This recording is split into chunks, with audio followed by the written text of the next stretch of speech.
புதுச்சேரியில் என்ஆர் காங்கிரஸ் பாஜக கூட்டணி அரசு பொறுப்பேற்று 50 நாட்களுக்கும் மேலாகியும் இதுவரை சபாநாயகர் தேர்தல் நடத்தாததை கண்டித்து சட்டமன்ற எதிர்க்கட்சித் தலைவர் நாஜிம் தலைமையில் திமுக சட்டமன்ற உறுப்பினர்கள் சட்டமன்ற வளாகத்தில் தர்ணா போராட்டத்தில் ஈடுபட்டதால் பரபரப்பு ஏற்பட்டது. புதுச்சேரியில் முதலமைச்சர் ரங்கசாமி தலைமையில் மீண்டும் தேசிய ஜனநாயக கூட்டணி ஆட்சி அமைந்துள்ளது. முதலமைச்சர் ரங்கசாமியுடன் அமைச்சர்களாக என்ஆர் காங்கிரஸைச் சேர்ந்த மல்லாடி கிருஷ்ணராவ், ராஜவேலு, சிவக்கொழுந்து, பாஜக சார்பில் நமச்சிவாயம், ராஜசேகர் ஆகியோர் பதவியேற்றுள்ளனர். அவர்களுக்கு இதுவரை இலாக்கா ஒதுக்கப்படவில்லை. மேலும் சபாநாயகர் தேர்தல் நடத்தி சபாநாயகரும் நியமிக்கப்படவில்லை.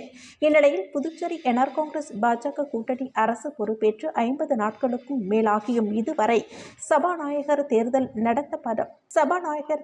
இதுவரை நடத்தப்படாததை கண்டித்தும் உடனடியாக தேர்தலை நடத்தி நிரந்தர சபாநாயகரை நியமிக்க வலியுறுத்தியும் அமைச்சர்களுக்கு இலாக்கா ஒதுக்கப்படாததால் மக்கள் நலத்திட்டங்கள் பாதிக்கப்பட்டுள்ளதை கண்டித்தும் சட்டமன்ற எதிர்க்கட்சித் தலைவர் நாஜிம் தலைமையில் திமுக சட்டமன்ற உறுப்பினர்கள் செந்தில்குமார், கார்த்திகேயன், செந்தில், விக்னேஷ் கண்ணன் உள்ளிட்ட திமுக சட்டமன்ற உறுப்பினர்கள் சட்டமன்ற வளாகத்தில் அமர்ந்து புதுச்சேரி அரசிற்கு எதிராக தர்ணா போராட்டத்தில் ஈடுபட்டனர். அப்போது அவர்கள் சபாநாயகர் தேர்தலை உடனடியாக நடத்த வலியுறுத்தியும் சபாநாயகர் தேர்வுக்கு துணைநிலை ஆளுநர் கைலாஷ்நாதன் இடையூறாக உள்ளதாகவும் குற்றம் சாட்டி கோஷங்களை எழுப்பினர். திமுக சட்டமன்ற உறுப்பினர்களின் போராட்டம் காரணமாக புதுச்சேரி சட்டப்பேரவை வளாகத்தில் பரபரப்பு ஏற்பட்டது. புதுவை சி நியூஸ் செய்திகளுக்காக சித்ரா.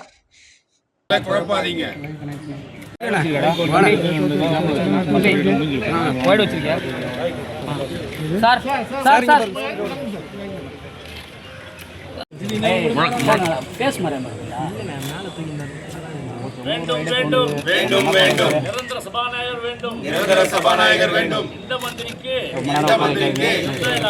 என்ன இலாக்கா? புதுவை அரசே நிரந்தர சபாநாயகரை கொடுங்கள்.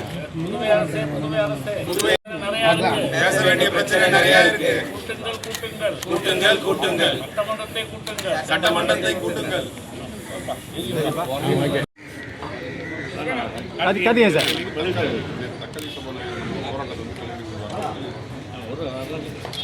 சார் ராஜிம் சார் முடிந்து சட்டமன்ற தேர்தல் முடிந்து அதனுடைய முடிவுகள் வெளியாகி ஏறத்தாழ 2 மாதங்கள் நிறைவு பெறுகின்றன. இந்த 2 மாதம் ஆகியும் இதுவரை நிரந்தரமாக ஒரு சட்டப்பேரவையுடைய தலைவரை இந்த அரசால் தேர்ந்தெடுக்கப்பட முடியவில்லை. எனவே உடனடியாக தேர்வு செய்ய வேண்டும். எங்களுக்கு தெரிந்த ஒரு செய்தி, தேர்வு செய்து ஆளுநருடைய ஒப்புதலுக்கு அனுப்பியதாகவும் 1 வாரமாக அங்கே இருப்பதாகவும் தகவல் வந்திருக்கின்றன. அது உண்டா இல்லையா, அது உண்மையான செய்தியா இல்லையா என்பதை ஆளுநர் அலுவலகமும் முதலமைச்சர் அலுவலகம் பொதுமக்களுக்கு தெரியப்படுத்த வேண்டும் என்று கேட்டுக்கொள்கிறேன். பொதுமக்கள் வரையில் சென்றிருக்கிறது. எங்களுடைய பேரவைத் தலைவரை நாங்கள் சபாநாயகரை கேட்கிறோம் என்று சொன்னால் சபாநாயகர் என்பவர் எங்களுடைய கஸ்டோடியன். எல்லா சட்டமன்ற உறுப்பினர்களுக்கும் சேர்த்து அவருடைய பாதுகாவலர் என்று சொல்லப்போனால் பேரவைத் தலைவர் அவர்கள் தான். அதை கேட்கக்கூடிய அத்தனை உரிமையும் இருக்கிறது. எனவே உடனடியாக நிரந்தர பேரவைத் தலைவரை நியமிக்க வேண்டும் என்று நான் கேட்டுக்கொள்கின்றேன். அதே போல அமைச்சருடைய இலாக்காவை பொறுத்தவரையில் இதுவரை அமைச்சர் பதவியை கொடுப்பதிலே தவணை முறையில் கொடுத்தார்கள். இப்பொழுது இலாக்கா பிரிப்புக்கும் தவணை முறையில் கொடுப்பது என்பது ஏற்புடையதல்ல. நிர்வாகத்தை முடுக்கிவிட வேண்டும் என்பதுதான் எங்களுடைய கருத்து.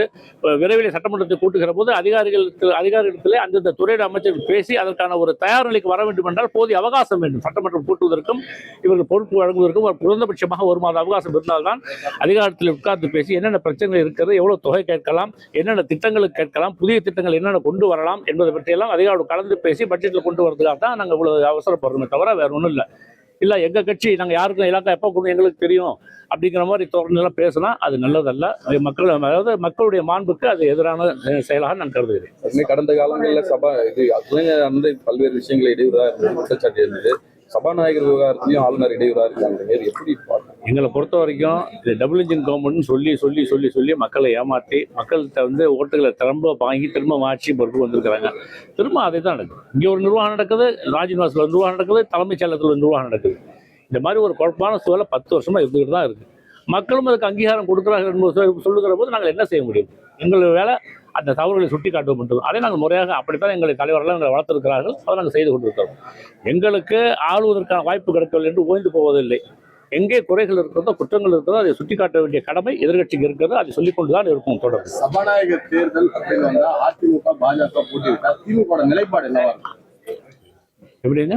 சபாநாயகர் தேர்தல் வைக்கிறாங்க. இப்போ பாஜக தான் சபாநாயகரை வேணும் அப்படின்னு கேட்டு இருக்காங்க. சப்போஸ் அதிமுக சார்பில் நானும் நிக்கிறேன் அப்படின்னு அதிமுக சட்டமன்ற உறுப்பினர் தேர்தல் நின்றால் சபாநாயகர் தேர்தலில் திமுக நிலைப்பாடு என்னவா இருக்கும்? அப்படி ஒரு சூழ்நிலை ஏற்பட்டால் எங்களுக்கென்று என்னுடைய திராவிட முன்னேற்ற கழக தலைவர்களுடைய தளபதியார் அவர்கள் இருக்காரு, அவங்களை கேட்டு முடிவெடுக்கும். அப்படி ஒரு சூழல் வந்தால் தலைவரிடம் தான் முடிவெடுக்கும்.